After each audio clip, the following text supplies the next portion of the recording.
Everyone, this is Preeti. Start करते हैं आज की क्लास। लास्ट क्लास में हमने पढ़ा था डायपोल मोमेंट, और डायपोल मोमेंट हमेशा एक बिहेवियर शो करता है। कौन सा बिहेवियर है? डायपोल मोमेंट की डायरेक्शन और मैग्नेटिक फील्ड की डायरेक्शन हमेशा सेम होती है। ओके, अगर सेम नहीं है, किसी एंगल पर है, तो वहां पर एक टॉर्क आ जाएगा, और वो टॉर्क क्या करता है, इन दोनों को सेम डायरेक्शन में ले आता है। ओके, ये एक तरह का बिहेवियर है जो कोई भी डायपोल मोमेंट शो करेगा। ओके, कितना भी स्ट्रोंग है, मतलब उसकी स्ट्रेंथ कितनी भी ज्यादा है, कितनी भी कम है, ओके, वो ये हमेशा रिप्रेजेंट करेगा। अब मैग्नेट भी और साथ में करंट कैरिंग लूप भी, ये दोनों ही किसकी तरह बिहेव करते हैं? मैग्नेटिक डायपोल की तरह। ओके, और मैग्नेटिक डायपोल की तरह बिहेव कर रहे हैं, दैट्स मीन ये वाला बिहेवियर भी दोनों शो करेंगे। ओके, ये हमने इतनी बात लास्ट लेक्चर में कर ली थी। आज हम स्टार्ट करने वाले हैं डेरिवेशन, जिसमें हम इस बिहेवियर को देखने वाले हैं। ओके, किसके साथ में? Current carrying loop.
एक रेक्टेंगुलर लूप कंसीडर किया है, PQRS। ओके, रेक्टेंगुलर लूप है, मान लेते हैं ये वाली साइड है B, ओके, और ये वाली साइड है L। ओके, और क्या कंसीडर करना है? करंट कैरिंग लूप है तो करंट तो होनी चाहिए। मान लेते हैं इस डायरेक्शन में करंट फ्लो हो रही है। ओके, और करंट कितनी फ्लो हो रही है? I। ओके, अभी क्या करना है? इसको कहां पर प्लेस करना है? एक्सटर्नल मैग्नेटिक फील्ड में। ओके,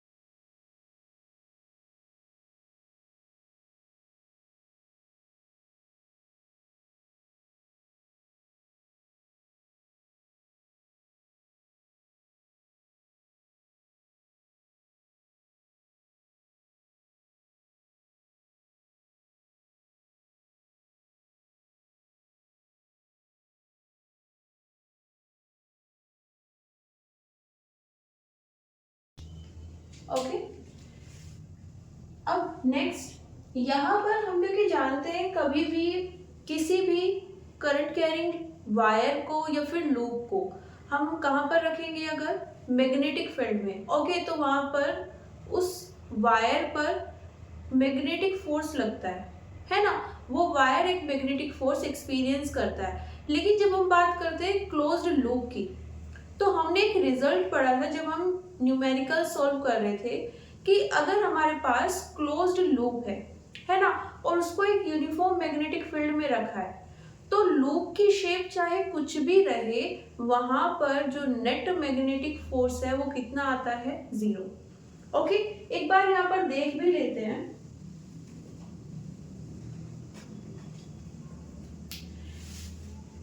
कैसे निकालते हैं? राइट हैंड फिंगर्स को यूज करते हैं, ओके, यहाँ पर ये फिंगर शो करती है डायरेक्शन ऑफ मैग्नेटिक फील्ड, ये हमें बताएगी डायरेक्शन ऑफ करंट, और ये डायरेक्शन ऑफ फोर्स।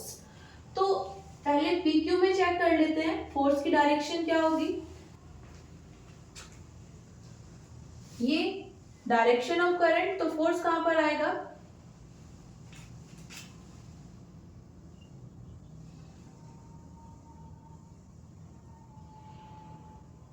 FPQ। अब देखो मैंने फोर्स की डायरेक्शन यहाँ पर बनाई है, ओके, तो ऐसा नहीं है कि सिर्फ बीच के पॉइंट पर ही ये फोर्स अप्लाई हो रहा है। इस वायर के किसी भी पॉइंट पर आप ये फोर्स निकालोगे, फोर्स की डायरेक्शन, तो कहां पर आएगी, अपवर्ड, है ना, सेम डायरेक्शन में। यहाँ पर मैग्नेटिक फील्ड अभी भी कहां पर है, out of the plane. Current की डायरेक्शन, तो मैग्नेटिक फील्ड ये आ जाएगी, सॉरी, डायरेक्शन ऑफ फोर्स ये आ जाएगा FPS। ओके, यहां पर बात करें, ये करंट है, ये मैग्नेटिक फील्ड, और ये डायरेक्शन ऑफ फोर्स।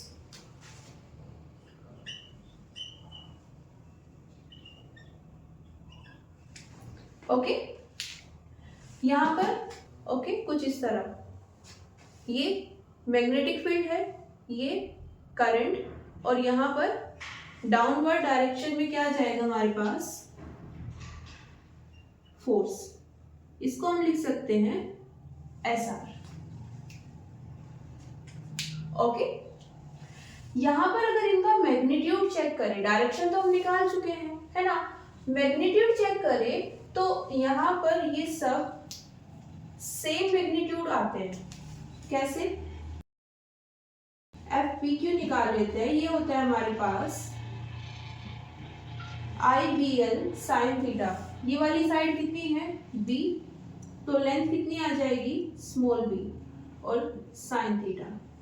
ओके, अभी देखो जो यहाँ पर मैग्नेटिक फील्ड है वो कहां पर है, out of the plane. Okay,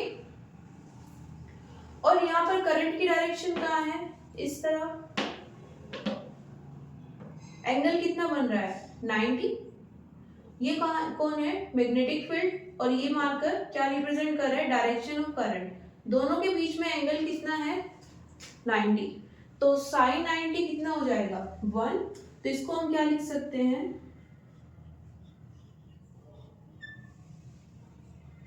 okay. बात करें इस फोर्स की, कितना आएगा, करंट कितनी है, I, सेम करंट है, सेम मैग्नेटिक फील्ड है, और लेंथ भी कितनी है, B, S, सॉरी, थीटा कितना आएगा, ये डायरेक्शन ऑफ करंट, और मैग्नेटिक फील्ड इस डायरेक्शन में है, तो एंगल कितना आ रहा है, 90। साइन 90 अगेन कितना हो जाएगा, 1। तो यहाँ पर ये फोर्स कितना आ जाएगा, equals to the force PQ। ये दोनों फोर्स इक्वल भी है और ऑपोजिट भी है, तो नेट फोर्स कितना होगा, 0 इन दोनों साइड्स पर। ओके, इन दोनों की भी बात कर लेते हैं। FQR, करंट कितनी है, सेम है, I, मैग्नेटिक फील्ड भी सेम है, ये साइड डिफरेंट है, कितनी लेंथ की है, L। तो यहाँ पर क्या जाएगा, L साइन थीटा, थीटा यहाँ पर भी कितना आएगा, 90। एक बार चेक कर लेते हैं, ये क्या है, डायरेक्शन ऑफ मैग्नेटिक फील्ड। इस डायरेक्शन में हमारे पास क्या फ्लो हो रही है, करंट। तो डायरेक्शन कितनी है, एक दूसरे के परपेंडिकुलर, तो ये भी कितना आ जाएगा, 90। और इसको भी क्या लिख सकते हैं, IBL। ओके, FPS,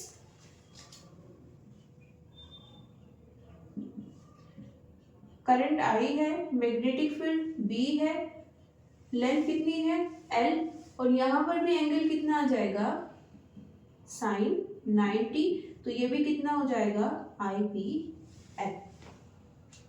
ओके, मतलब FPS किसके इक्वल है, FQR। दोनों ऑपोजिट है और मैग्नीट्यूड भी सेम है। तो जब हम नेट फोर्स निकालेंगे इस पूरे लूप के लिए, तो सबको ऐड करेंगे विद डायरेक्शन, तो क्या आ जाएगा, नेट फोर्स 0 आ जाएगा। ओके, देखो वैसे तो डायरेक्टली दिख ही रहा है कि यहाँ पर ये सब फोर्सेस मैग्नीट्यूड में सेम है और डायरेक्शन में अपोजिट, तो सबको ऐड करेंगे तो क्या आ जाएगा, नेट फोर्स 0 आ जाएगा। फिर भी अगर निकालना चाहते हो प्रॉपर वे में, देन इसको हम अगर क्या कंसीडर कर ले, एक्स डायरेक्शन, मतलब आई कैप, तो ये कौन सा आ जाएगा डायरेक्शन, माइनस आई कैप। इसको अगर आप क्या ले रहे हो, जे कैप, तो ये कौन सी आ जाएगी, माइनस जे cap. Okay,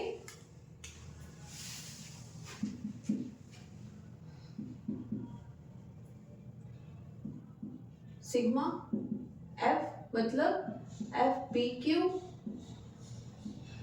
plus F Q R plus F R S plus F S P, सबका टोटल कितना आ जाएगा,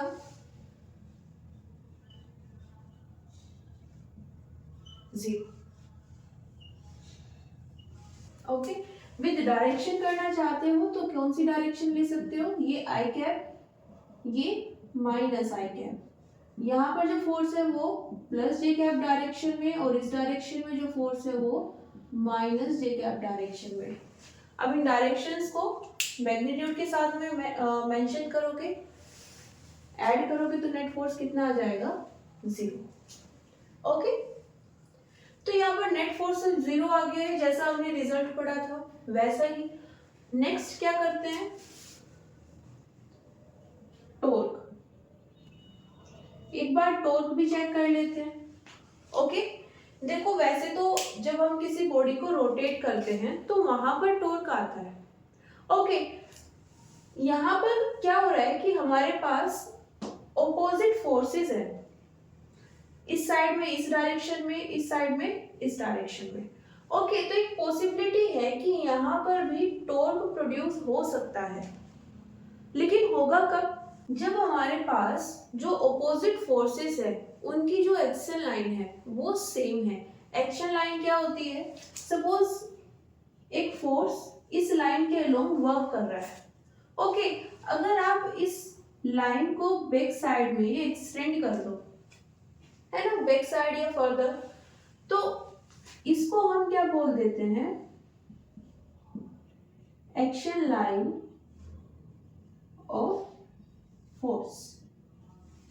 ओके, सपोज कोई फोर्स इस डायरेक्शन में वर्क कर रहा है तो ये क्या हो जाएगी, action line of this force. Okay, simply extend तो इसलिए कर रहे हैं ताकि हमें थोड़ा समझ आ पाए, है ना। बेसिकली है क्या, यहाँ पर ये जो लाइन है जिसके अलोंग फोर्स वर्क कर रहा है उसको हम क्या बोलते हैं, एक्शन लाइन। अब अगर दो ऑपोजिट फोर्सेस की एक्शन लाइन डिफरेंट है, ऑपोजिट फोर्सेस एक यहां पर वर्क कर रहा है और एक यहां पर, ओके, दोनों फोर्सेस की एक्शन लाइन डिफरेंट है, एक दूसरे को ज्वाइन नहीं कर रही है, एक दूसरे से होकर नहीं जा रही है। ओके, तो यहां पर टॉर्क एग्जिस्ट करता है।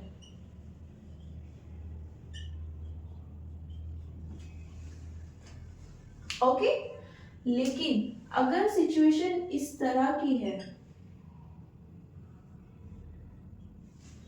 फोर्सेस ऑपोजिट तो है लेकिन दोनों की एक्शन लाइन सेम है ना, इसको पीछे एक्सटेंड करोगे, इसको पीछे एक्सटेंड करोगे तो मिल जाएगी। तो इस सिचुएशन में हमारे पास जो टॉर्क आएगा वो कितना होगा, 0, मतलब टॉर्क एग्जिस्ट नहीं करेगा।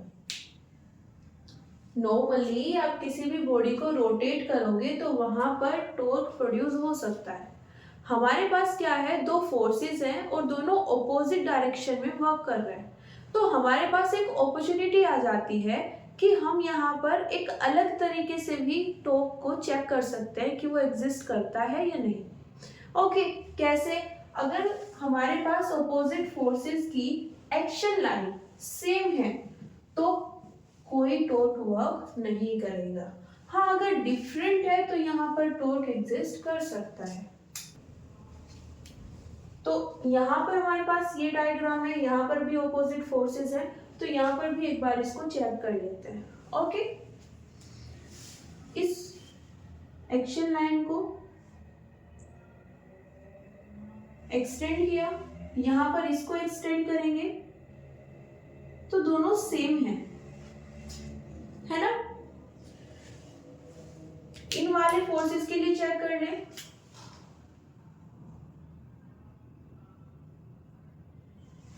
इनके लिए भी सेम है, मतलब फोर्सेस ऑपोजिट है तो सही यहाँ पर, लेकिन उनकी एक्शन लाइन सेम है ना। इन दोनों की सेम है, इन दोनों की सेम है, यही दोनों एक दूसरे के साथ मिलकर क्या कर सकते थे, टॉर्क प्रोड्यूस कर सकते थे। ओके, अब ऑपोजिट फोर्सेस की एक्शन लाइन सेम हो गई तो वहां पर कोई टॉर्क नहीं आएगा। तो हम यहाँ पर क्या लिख सकते हैं,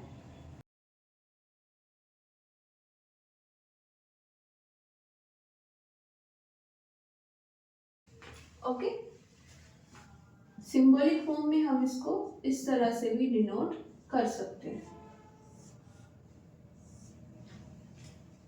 ओके, समेशन का मतलब क्या होता है, जितने भी टॉर्क थे वहां पर आ सकते थे। हमारे पास 4 फोर्सेस है तो उसके कारण हमारे पास 4 टॉर्क आ सकते थे। तो सबको अगर ऐड करेंगे तो हमारे पास क्या आ जाएगा, 0। समेशन क्यों यूज कर रहे हैं, इंटीग्रेशन क्यों नहीं, क्योंकि अभी हमारे पास जो क्वांटिटीज है, मतलब जो टॉर्क है वो सब काउंटेबल है, हमें ऐड करना है तो हम क्या यूज करेंगे, समेशन। ओके, इसको नोट कर लीजिए।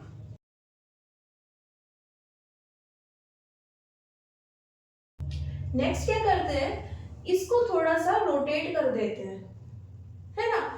थोड़ा सा रोटेट करेंगे और फिर देखेंगे कि यहाँ पर क्या इफेक्ट होता है। देखो, पहले हमारे पास ये था एक लूप, ओके, और इसमें मैंने ये सेंटर ले लिया है और एक लाइन ड्रॉ कर लिया है। ओके, इसको बोल देते हैं एक्स वाई।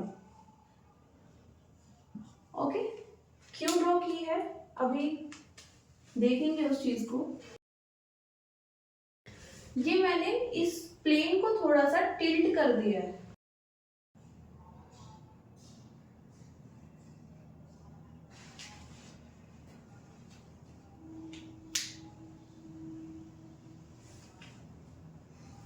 देखो। पहले सपोज ये प्लेन है, ओके, और पहले मैंने अपने लूप को इस तरह से रखा हुआ था, okay, parallel to the plane. अभी मैंने क्या किया, इसको थोड़ा सा इस तरह से टिल्ट कर दिया है ना। बेसिकली जैसे हम किसी ऑब्जेक्ट को या किसी प्लेन को इस तरह से रोटेट करना चाहते हैं, है ना। इस तरह से रखा हुआ था और हम इसको इस तरह से रोटेट करना चाहते हैं। देन मैंने क्या किया, इस स्टेट से यहाँ पर ले आए हूँ, ओके। अभी इसके बीच में जो आपको एंगल दिख रहा है उसको हम थीटा मान लेते हैं, ओके।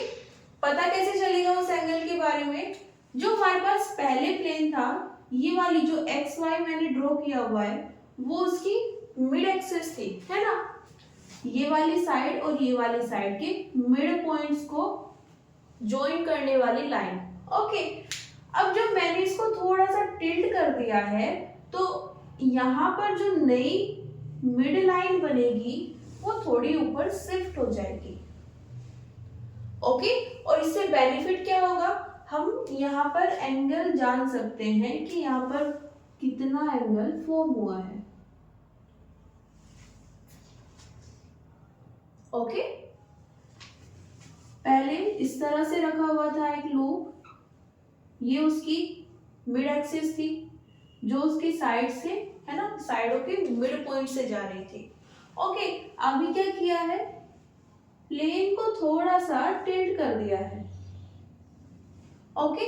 तो इस वाली साइड का मिड पॉइंट यहाँ पर आएगा, इसका यहाँ पर, तो ये वाली एक्सिस भी थोड़ी टिल्ट हो जाएगी, ओके। पहले हॉरिजॉन्टल थी, अभी थोड़ी टिल्ट हो गई है। इनके बीच का जो एंगल होगा वो हम यहाँ से जान सकते हैं। आई होप कि यहाँ तक आपको क्लियर हो गया है।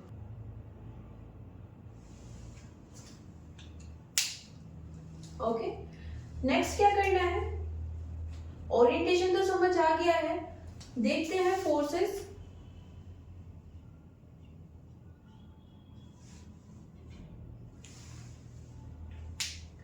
देखो करंट तो अभी भी इसी तरह से फ्लो होगी, है ना, आई, और यहाँ पर मैग्नेटिक फील्ड अभी भी इस तरह से है। ओके, अब फोर्सेस देख ले, यहाँ पर ये किसकी डायरेक्शन है? डायरेक्शन ऑफ मैग्नेटिक फील्ड, ये करंट को रिप्रेजेंट कर रही है, तो यहाँ पर ये आ जाएगी डायरेक्शन ऑफ फोर्स।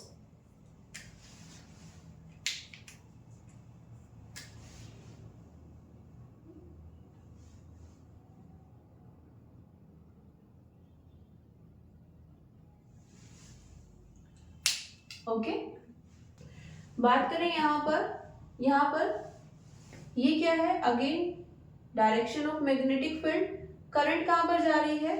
इस डायरेक्शन में, तो इसको इस तरह से देख सकते हैं। फोर्स कहां पर आ रहा है? नीचे, ये मैग्नेटिक फील्ड और ये करंट।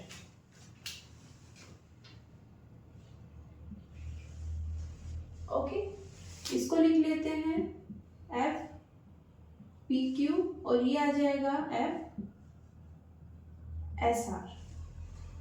ओके, मैग्नेटिक फील्ड ये क्या हो जाएगा हमारे पास?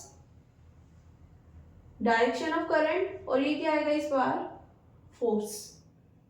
ओके,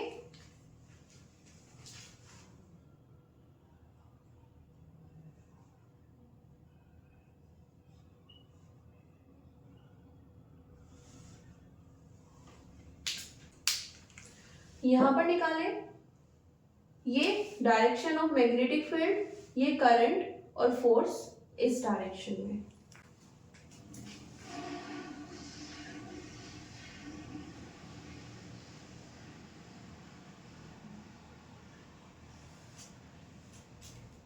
ओके, देखो जब हमने यहां पर बनाए थे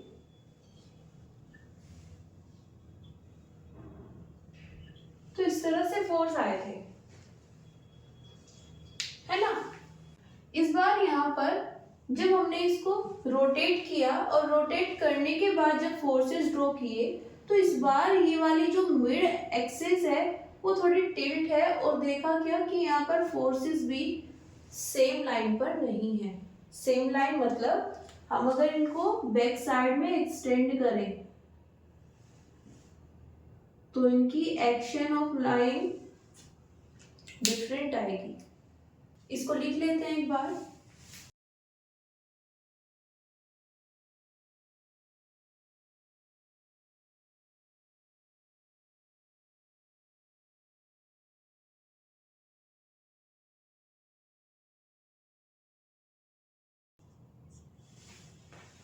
फोर्सेस ऑन द लूप, यहां पर एफ पी क्यू और F S R. Direction wise तो हम देख ही रहे हैं दोनों कैसे हैं, ऑपोजिट हैं। ओके, बात करें अगर मैग्नीट्यूड की, तो दोनों का मैग्नीट्यूड भी सेम होगा। ओके, क्यों? सेम करंट फ्लो हो रही है दोनों से, अभी भी सेम मैग्नेटिक फील्ड में है ना। साइड की अगर बात करें तो पहले भी बी थी और अभी भी बी है ना। तो यहां पर मैग्नीट्यूड दोनों का सेम आ जाएगा।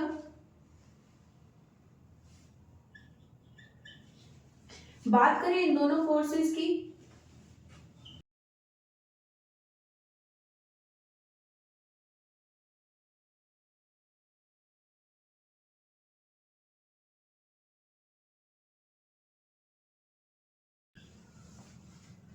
तो ये भी दोनों एक दूसरे के ऑपोजिट हैं और मैग्नीट्यूड वाइज सेम होंगे, जैसे हमने पहले देखा था। तो देखो यहां तक हम क्या बोल सकते हैं कि जब हमने प्लेन को रोटेट किया, सॉरी लूप को जब हमने रोटेट किया, तो उससे फोर्सेस पर तो कोई इफेक्ट नहीं हुआ, है ना। पहले भी दोनों एक दूसरे के अपोजिट थे और मैग्नीट्यूड में सेम थे, और अभी भी थोड़ा सा लुक वाइज डिफरेंस आया है। और ये जो लुक वाइज डिफरेंस आया है ना, ये वाला, इसके कारण यहाँ पर टॉर्क आ सकता है। ओके, तो यहाँ पर बात करें अगर नेट फोर्स की, कितना आ जाएगा,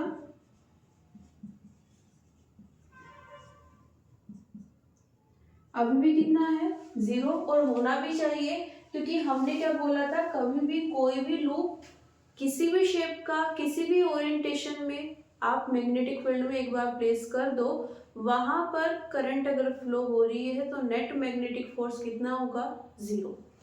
ओके, तो वो हमने देख भी लिया, पहले कैसे था, parallel to the plane of board. अभी थोड़ा सा हमने थीटा एंगल पर उसको टिल्ट कर दिया है, अभी कितना हो गया है, नेट फोर्स सेम है, 0। बात करेंगे टॉर्क की,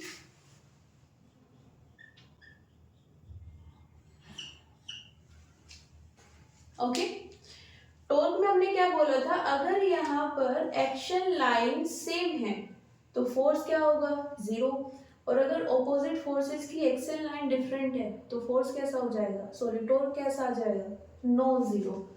बात करें इन दोनों की, इनको अगर हम पीछे एक्सटेंड करें तो इनकी तो एक्शन लाइन सेम है। ओके, तो इनके कारण कोई भी टॉर्क प्रोड्यूस नहीं होगा।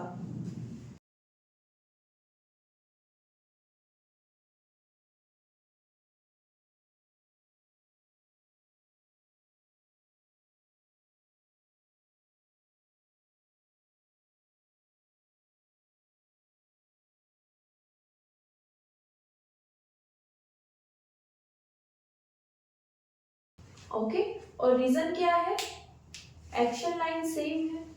ओके, बात करेंगे इन दोनों फोर्सेस की,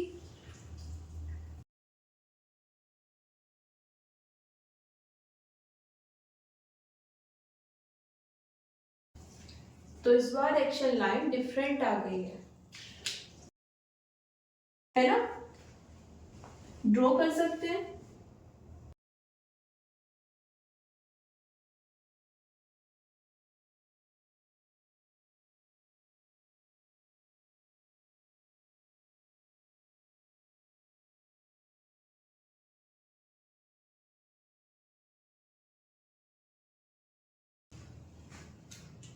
ओके, ये हमारे पास मिड एक्सिस है। ओके, और ये क्या है, दोनों फोर्सेस। ओके, यहाँ पर हम थीटा एंगल को भी रिप्रेजेंट कर सकते हैं।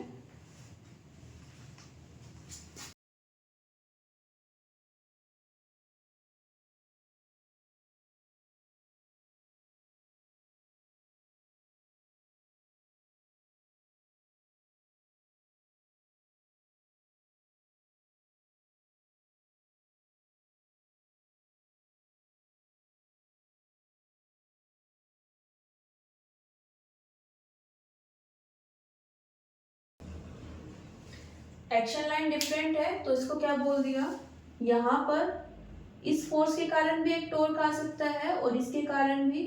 ओके, और कैसा आएगा, नॉन जीरो। ओके, नोट कर लीजिए, फिर आगे चलते हैं।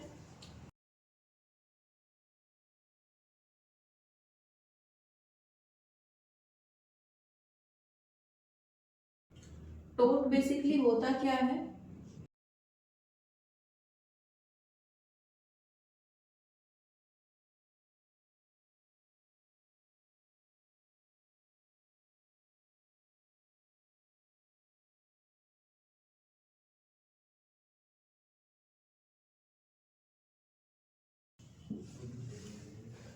बात करें अगर मैग्नीट्यूड की, ओके, डायरेक्शन हम बाद में देख लेंगे, क्लॉकवाइज और एंटी क्लॉकवाइज। ओके, बात करें अगर मैग्नीट्यूड की तो क्या होता है, हमें फोर्स लेना है जिसके कारण टॉर्क आया है, और साथ में परपेंडिकुलर डिस्टेंस लेनी है किस किस के बीच में, action line of force and rotational axis. अब ये रोटेशनल एक्सिस क्या है, देखो हम कभी भी किसी बॉडी को या किसी प्लेन को रोटेट करते हैं तो हमें एक ऐसी एक्सेस मिलती है जो फिक्स रहती है, और वो खुद फिक्स रहेगी और उसके चारों ओर बॉडी रोटेशन करती है। ओके, किसी भी तरह से आप किसी भी बॉडी को रोटेट करा लीजिए, वहां पर कोई ना कोई आपको एक रोटेशनल एक्सेस मिल जाएगी। ओके, और ये रोटेशनल एक्सेस परपेंडिकुलर प्लेन में होती है। ओके, देखो सपोज हम ये एक प्लेन है। ओके, दो मार्क बना दिए मैंने और मैंने इसको रोटेट किया।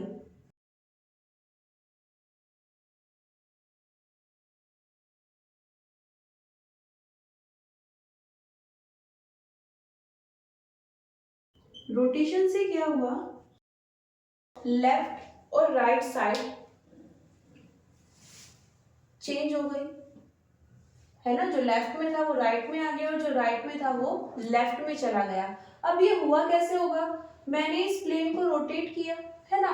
ये मार्क भी बनाया हुआ है, ये भी क्या रिप्रेजेंट करता है, रोटेशन। अब इस रोटेशन को बोलते क्या है,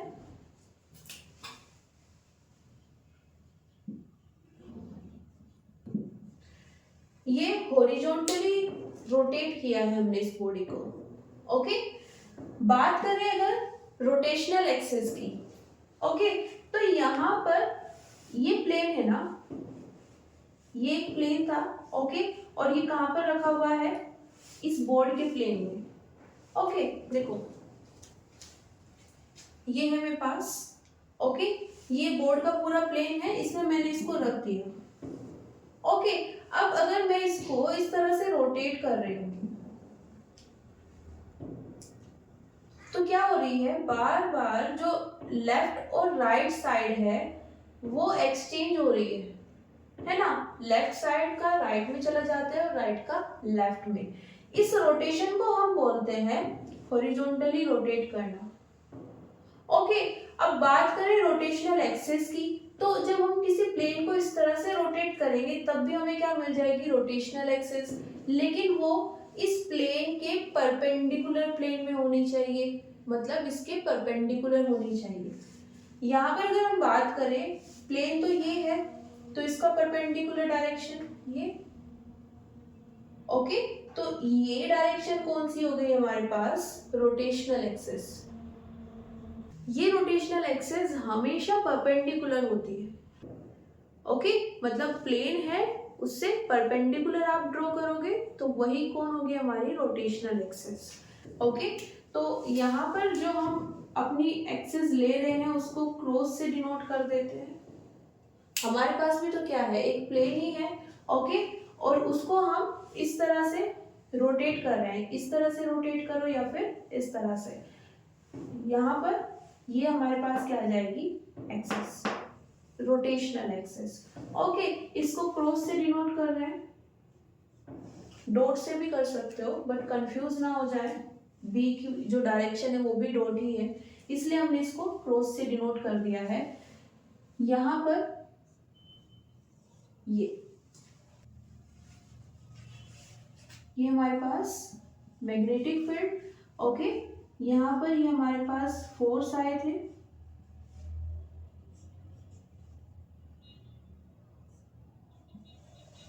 ओके,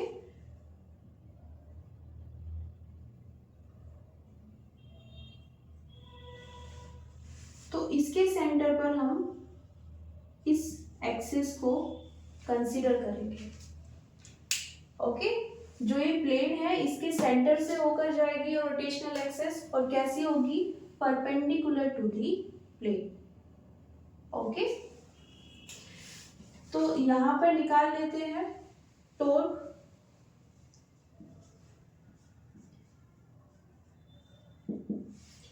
फोर्स कितना आ जाएगा, एफ पी एस, और ये डिस्टेंस इसको हम लिख लेते हैं आर पी एस।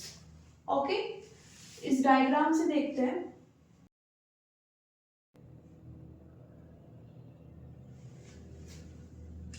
ओके, और ये क्या है हमारे पास, रोटेशनल एक्सिस, ये एक्शन लाइन और ये रोटेशनल एक्सिस, इन दोनों के बीच की परपेंडिकुलर डिस्टेंस कौन सी हो जाएगी? ये वाली, है ना?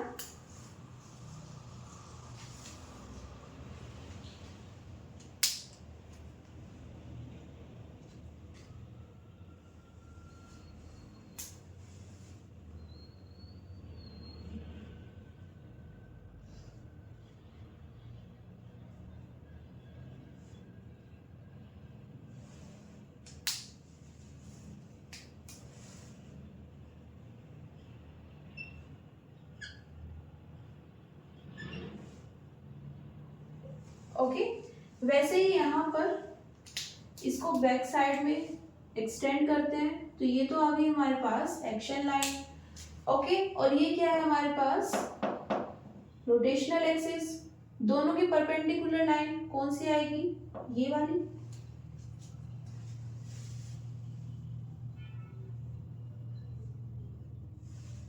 इसको हम क्या बोल देंगे? R P S. ओके, अब यहां पर हमारे पास जो इक्वेशंस आ जाती हैं,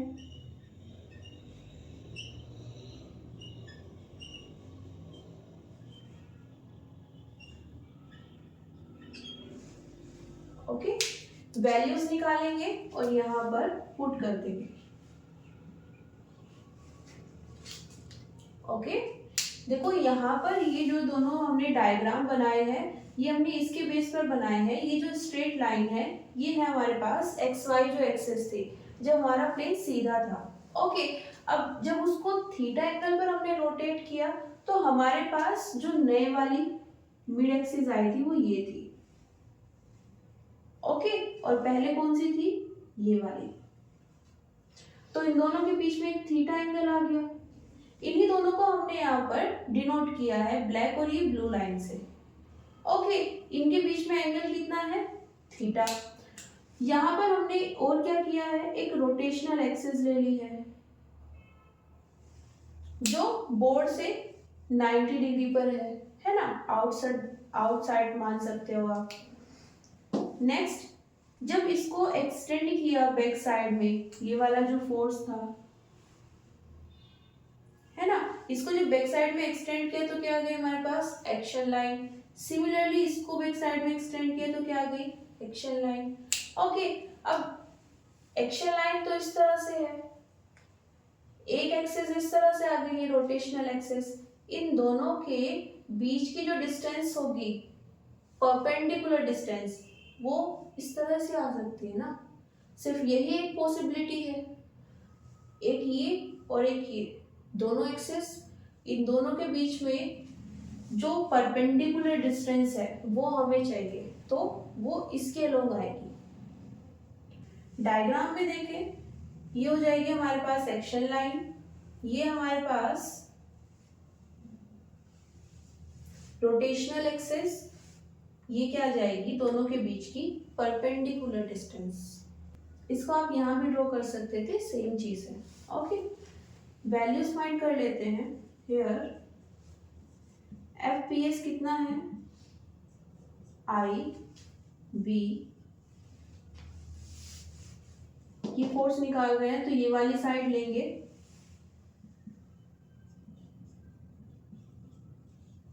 है ना? साइन थीटा कितना आ जाएगा? अगेन साइन 90 1, तो ये कितना आ जाएगा? आई बी एल। बात करें अगर एफ क्यू आर की, वो भी कितना आ जाएगा? आई बी एल। ओके, देखो यहाँ पर मैग्नेटिक फील्ड अभी भी इसी डायरेक्शन में है। ओके, और करंट किस तरह से फ्लो हो रही है? ठीक है, मैग्नेटिक फील्ड ये है, करंट इस तरह से फ्लो हो रही है, तो एंगल कितना है? 90 है। सिमिलरली यहाँ पर कितना एंगल है? 90 है। ओके, तो यहाँ पर कितना आ जाएगा? आई बी एल। इन दोनों को भी निकाल लेते हैं। कैसे निकालें?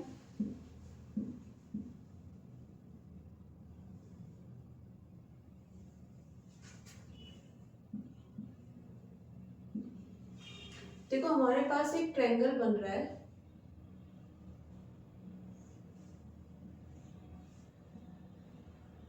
इसको हम क्या बोल रहे हैं, आर क्यू आर। ओके, और ये हमारे पास थीटा है। ओके, ये वाली जो लाइन है हमारे पास, ये कौन सी है, b/2। b/2 कैसे, देखो यहां पर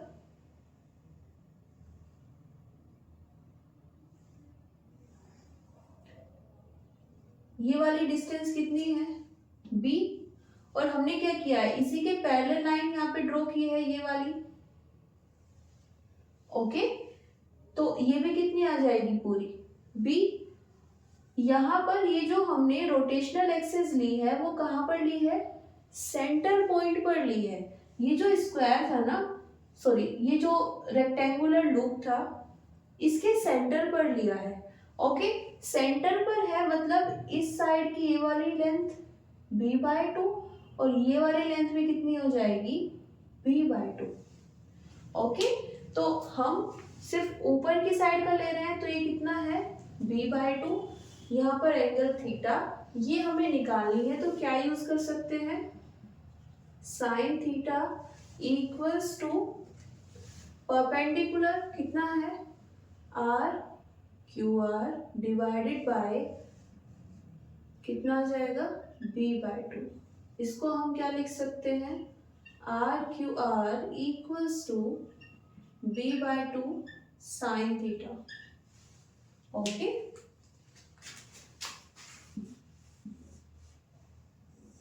नेक्स्ट क्या करना है, 4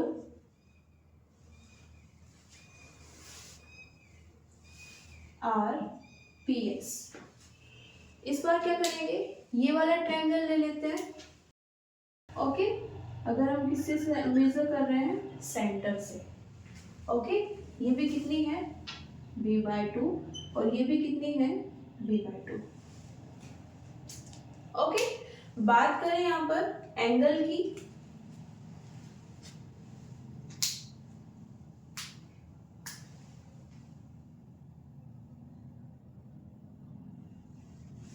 ये कितना लिया है हमने, थीटा एंगल, तो ये भी कितना आ जाएगा, थीटा। क्यों, वर्टिकल अपोजिट।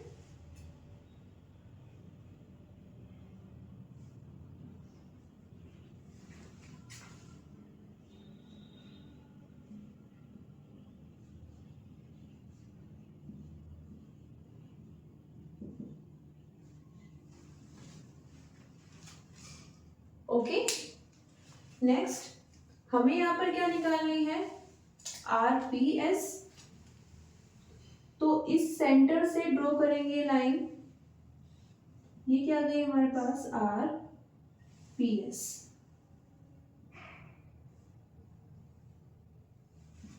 ओके, ये एंगल कितना बन गया है, 90। ये कितना है, ये तो कितना है, थीटा, तो ये कितना आ जाएगा, 90 माइनस थीटा। कैसे, देखो ये पूरा एंगल कितना होना चाहिए, 90। हमने ब्लैक लाइन इस तरह से ड्रॉ की है। ओके, और फिर एक लाइन इस तरह से आई है, एक ये वाला एंगल कितना होना चाहिए, पूरा 90। यहाँ पर हमने बोला ये कितना है, थीटा, तो ये कितना आएगा, 90 माइनस थीटा। ओके, ये वाला ट्राइएंगल है ना। यहाँ पर तीनों एंगल्स को ऐड करोगे तो टोटल कितना आना चाहिए, 180। तो अगर उसके अकॉर्डिंग देखा जाए तो ये कितना आएगा, थीटा।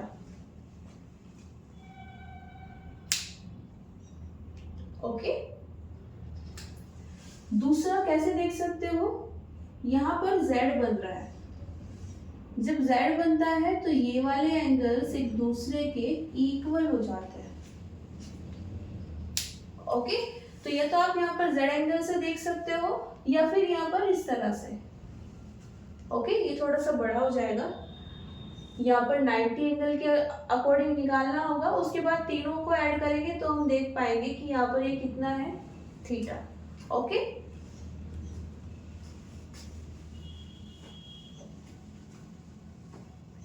तो फाइनली जो हमें एंगल मिला है वो क्या है, ये थीटा है, ये 90, ये आरपीएस और ये साइड b/2। हमें क्या चाहिए, आरपीएस, तो क्या करेंगे, अगेन साइन थीटा, बिकॉज ये परपेंडिकुलर है, तो ये आ जाएगा RPS divided by b/2,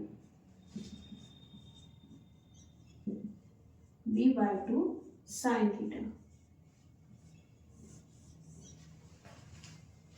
okay, यहां से इसमें रखते हैं,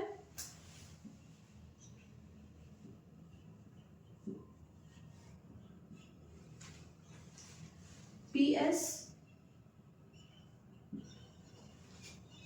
ये कितना है, IBL,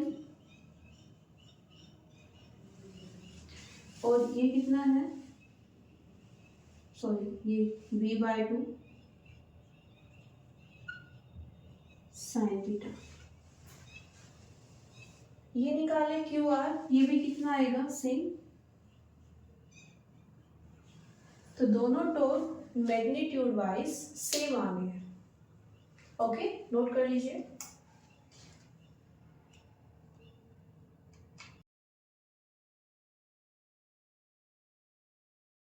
फर्दर क्या कर सकते हैं इसमें, देखो हमने कल एक रूल पढ़ा था। फर्दर क्या कर सकते हैं इसमें, कल हमने एक फॉर्मूला पढ़ा था, m equals to I A। Okay, magnitude form में निकालें, then m equals to IA। जब हम करंट कैरिंग लूप की बात करते हैं तो ये एक्सप्रेशन किसके लिए आ जाता है, मैग्नेटिक डाइपोल मोमेंट के लिए। यहाँ पर ए क्या होता है, एरिया। हमारे पास जो लूप है, रेक्टेंगुलर लूप, उसकी एक साइड है L और दूसरी है B, तो एरिया हम क्या लिख सकते हैं, ILB।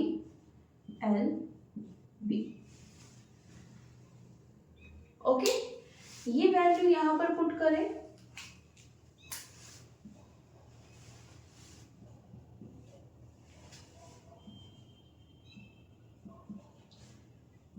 ये कितना आ जाएगा,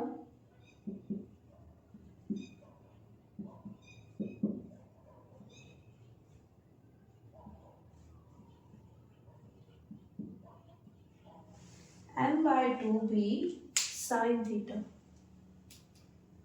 ओके, बात करेंगे डायरेक्शंस की, तो देखो इनिशियली कैसा था, हमारे पास लूप इस तरह से रखा हुआ था, ये हमारे पास करंट की डायरेक्शन थी। ओके, ये हमारे पास मैग्नेटिक फील्ड थी। ओके, करंट की डायरेक्शन के अलोंग अपनी फिंगर्स को कर्ल करें तो क्या मिलता है हमें, डायरेक्शन ऑफ एरिया वेक्टर, मतलब ए की डायरेक्शन कहाँ पर आ रही है, आउट ऑफ द प्लेन, तो हम उसको किससे डिनोट कर सकते हैं, ए से। ओके, जो ए की डायरेक्शन होती है मतलब एरिया वेक्टर की, वही किसकी डायरेक्शन आती है, डाइपोल मोमेंट की। किसके केस में, करंट कैरिंग लूप। तो यहाँ पर इनिशियली ये सब सेम डायरेक्शन में थे। हमने क्या किया, हमने लूप को रोटेट कर दिया थीटा एंगल से। अब हमारे पास नया लूप कहाँ पर है, कुछ इस तरह से। ओके,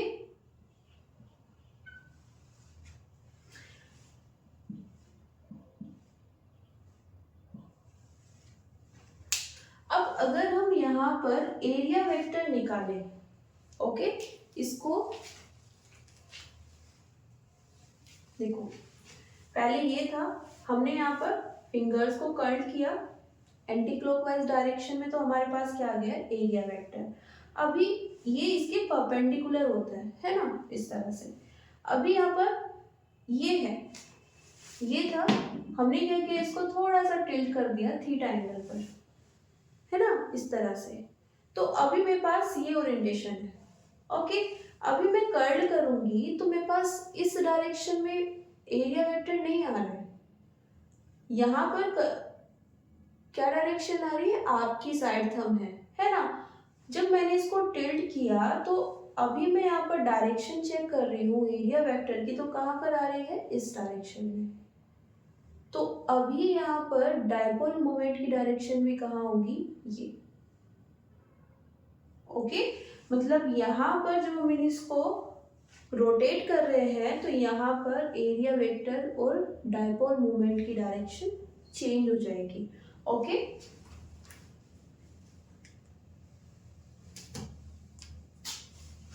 मैग्नेटिक फील्ड तो अभी भी कहाँ पर है, out of the plane. Okay, लेकिन एरिया वेक्टर कुछ इस तरह से आएगा।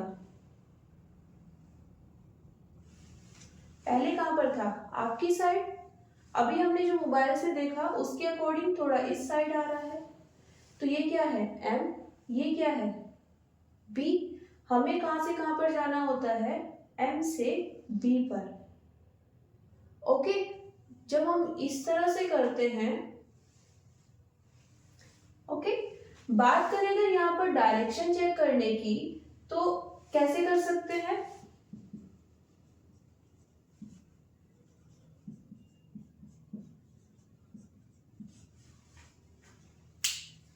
इसे इस तरह से लिख सकते हैं, है ना। अब हमें कैसे जाना पड़ेगा, एम से बी पर, तो हमें क्या मिल जाएगी, डायरेक्शन ऑफ टॉर्क। तो एक बार कर लेते हैं, ये क्या है, मैग्नेटिक फील्ड की direction out of the plane. पहले मैग्नेटिक डायपोल की डायरेक्शन भी आपकी साइड थी, बट अभी जब रोटेट हो चुका है प्लेन तो ये इस तरह से आ गई है। ओके, तो अभी हमें कहां से जाना है, एम से बी पर जाएंगे तो कौन सी डायरेक्शन आ रही है, क्लॉकवाइज डायरेक्शन, है ना। क्लॉकवाइज डायरेक्शन आ रही है, देन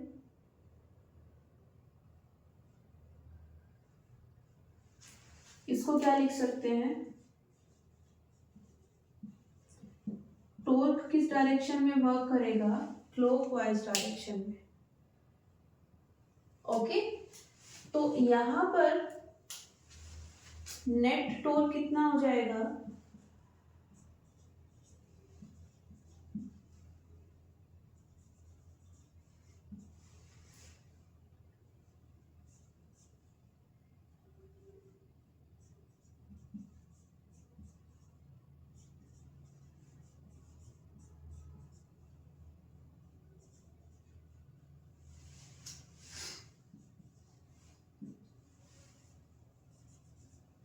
मैग्नीट्यूड वाइज दोनों सेम है और डायरेक्शन वाइज भी दोनों सेम है। दोनों किस डायरेक्शन में है, क्लॉकवाइज।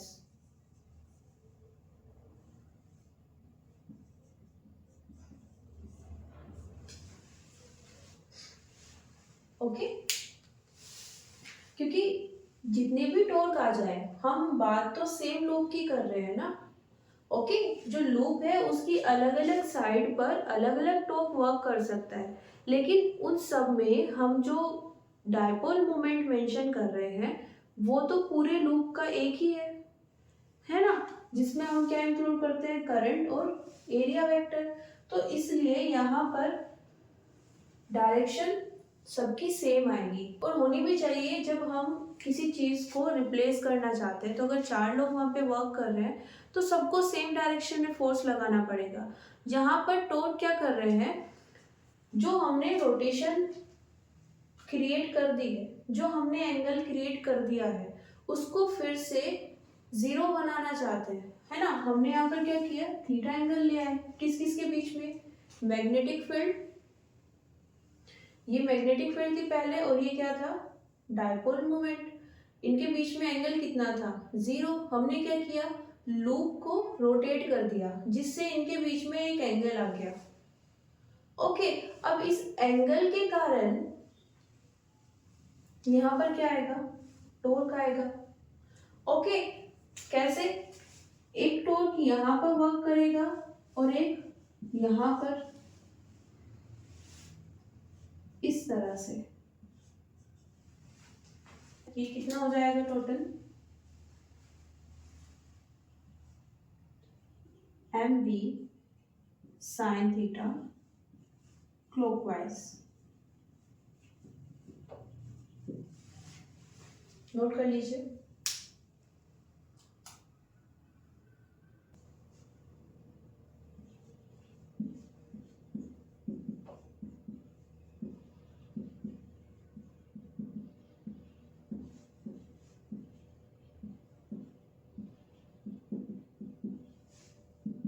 इसी को हम क्या लिख सकते हैं मैग्नीट्यूड फॉर्म में, mv sin थीटा।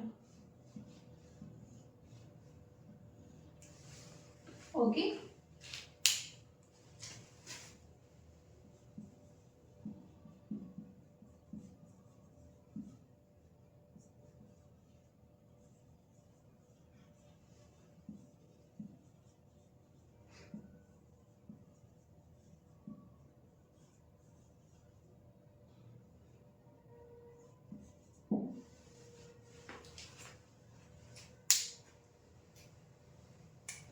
फर्दर यहाँ पर हमारे पास सिर्फ एक लूप था, है ना। अगर हमारे पास जो लूप है उसमें कितने टर्न्स हैं, n।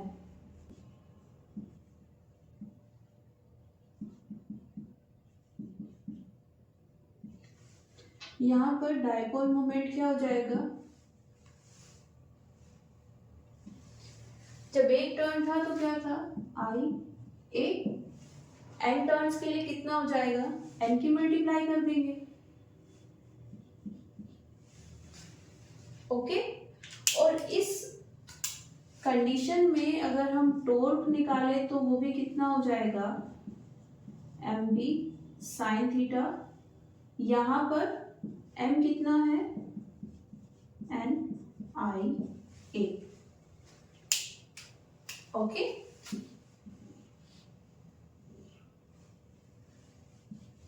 तो टॉर्क का फॉर्मूला सेम रहेगा लेकिन m की वैल्यू चेंज हो जाएगी। ओके, यहाँ पर हम जो m लिख रहे हैं वहां पर वैल्यू कितनी है, i a, जब हम एक सिंगल टर्न की बात कर रहे हैं, है ना। अगर हमारे पास जो लूप है उसमें n टर्न्स है तो वहां पर m की ये वैल्यू आ जाएगी।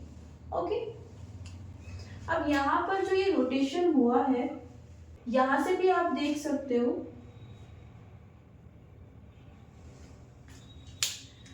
टॉर्क की डायरेक्शन को, कैसे, यहाँ पर ये वाला टर्न इस तरह से जा रहा था, देखो ये इस तरह से रोटेट हो रहा है और यहाँ पर फोर्स इस डायरेक्शन में लग रहा है, टॉर्क इस डायरेक्शन में आ जाएगा।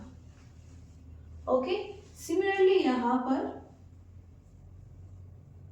टॉर्क इस डायरेक्शन में आ जाएगा। ओके, और ये कब तक वर्क करेगा, जब तक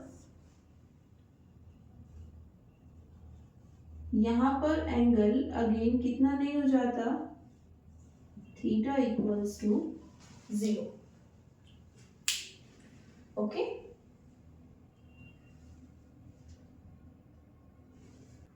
सो थैंक यू एवरीवन, मिलते हैं नेक्स्ट क्लास में, सी यू सून।